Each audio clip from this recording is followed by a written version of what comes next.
السعودية، تفضل. حارث. السلام عليكم. فارس من السعودية. نعم تفضل. وعليك السلام. عليكم. وعليك السلام يا فارس. الله يمسيك بالخير يا شيخ. آمين يا أخي الحبيب. ويطول عمرك ويحفظك ويخليك لنا. آمين بالطاعة إن شاء الله. الموضوع طيب وأنت طيب، لكن أنا يا شيخ في مشكلة. والله يا شيخ إني في مشكلة كبيرة. زين. أنا طال عمرك تزوجت مرة. وقلت هذه أشوفها. شفتها؟ وقالوا أبشر. هي ويمها. شفتها يومها؟ لا لا هي ملمعة يا شيخ، ذا الزين وذا اليدين وذا الرموش، وعجبتني وقلت وافقت. زين. ودفعنا المهر وخذيتها ودخلت عليها وامسين يوم اصبحنا ما عرفتها يا شيخ. الرموش لا عاد برموش، واليدين ما بها يجري، والشعر نصه ما عاد فيه، ولا عرفتها يا شيخ الا بصوتها. انضحك عليك يعني؟ ينضحك عليه. الله يعطيك العافية. ولا عندي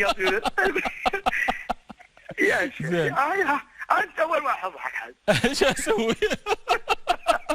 أنا أسمع أنا الحين معلوم الشباب. المصيبة يا شيخ إني تارك بنات عمي وربعي واللي عندي، قلت أنا بروح أجيب مسكتة. زين. وليت أبو زيد ما غزا. اسمع شو اقول له؟ اسمع يا فارس. انت اسمع يا شيخ. مو الحين الحريم. والله اني في ورطه، اني في ورطه. اسمع جعل ابوك في الجنه. وانا موعد ان اخواتي واهلي بيشوفون هالنزيون زينا جايين وما دحلهم. زين. انت اسمع يا شيخ. الحين يا شيخ انا وش اسوي؟ والصبغه ذي وش مصيبتها؟ مو الحين الحريم. اسمع فارس، العين يقدرون يغيرون لونها. شو يسموه في الانجليزي هذا العين اللي لينسز؟ شفت الشباب عندي ما شاء الله خبرة. ثاني شيء رموش هذه تقدر تطولها. الشعر الشعر تحصل شعرها لين الارض وصلات. والله يا نص يا شيخ انه في فراشنا. ثاني حاجة والله ما عرفتها الا من الصباح من صوتها. ابو انت اللي خذيت. ابو انت اللي انا خذيت. ابو انت اللي انا بسميها لي. انت لا على البصمة انا وين اروح يا شيخ؟ اسمع بعد الان اصبحت المرأة قادرة على ان تبيض وجهها وبشرتها، فالله يعين الشباب يعني. هو حلال. انا والله ما عاد علي منها ولا علي من انا عندي اختي يا شيخ سليطة اللسان تفضحني. هي بعد يا شيخ سليطة اللسان. انا بقول ما جيت بها ولا اقول بتقول ابغى اشوف مرتك واسلم عليها يا شيخ. والله اني في ورطتين يا شيخ. زين انت وش الحل برايك؟ والله الحل ما ضاعت ابوتي يا شيخ. طلاق يعني؟ فكرتي ضاعت والله ما ادري يا شيخ. والله انا ما ادري وش الحل يا شيخ. عسى الله ان يجعل بينك وبينها مودة. لا ما عندناش مودة يا شيخ. ما في مودة. مستحيل. يا شيخ انا غزيت وبجيب مسكته وقلت انا لقيت مرة واهلها والله طيبين ورجال ونعم. سمعت يا شيخ، لكن السلعة بارت يا شيخ ولا عاد علي من الخسارة والاهل والعائلة يقولوا بيشوف. اسمع فارس، كم متزوج انت؟ كم سنة؟ ما لي الا اسبوع يا شيخ. تكفى يا شيخ. والله يا شيخ انت تضحك. شو اسوي؟ الله يهديك. يعني انت تريد مني اعطيك حل؟ والله يا تكفى. انا ما حد علي من الخساره يا شيخ. لا اسمع خسرنا ورطنا ولا نبي كاسرين قلبها ولا نبي. لا تكسر قلبها. هي المشكله انت غلطت من الاول. ليه ما طرشت الوالده تشوفها؟ انا شفتها. ليه ما طرشت الوالده؟ الحريم يفهمون على بعض. لا ما ابغى حد يشوفها. لا انا بجيب مسكته. انا شفتها اليدين والله يا شيخ. ضحكت عليك. اليدين الاصابع انك تقول مراسم مبريه وذرها اظافرين مركبينه.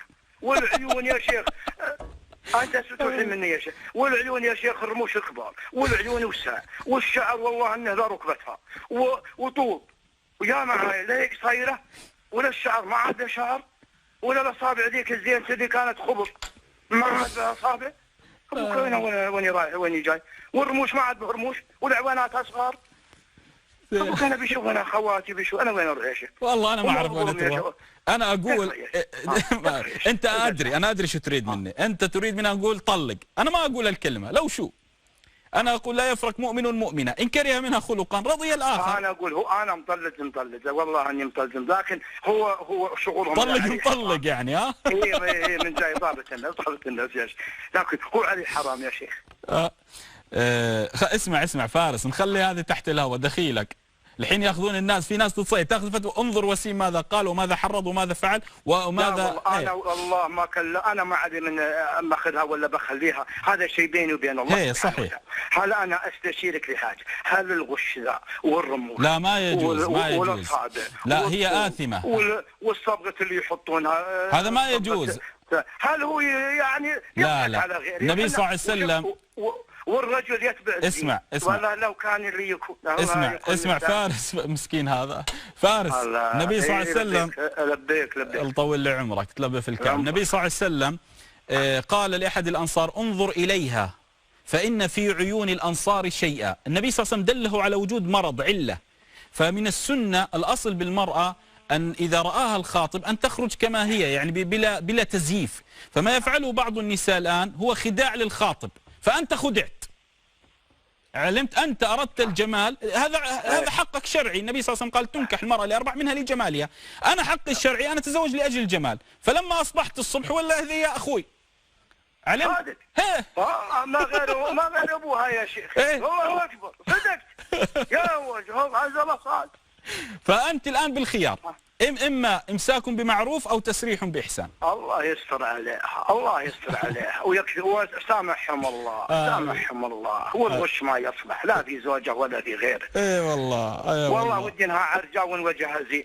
خربة عندي اختي عندي اختي يا شيخ خليطه والله تفضحني. رحت وجيت بنا زي انا باردها ما هي بسبب اختي بقوم سخنه. الله يعين يا شيخ. آمين. شكرا. يرحم والديك. يرحم والديك الله يا مرحبا.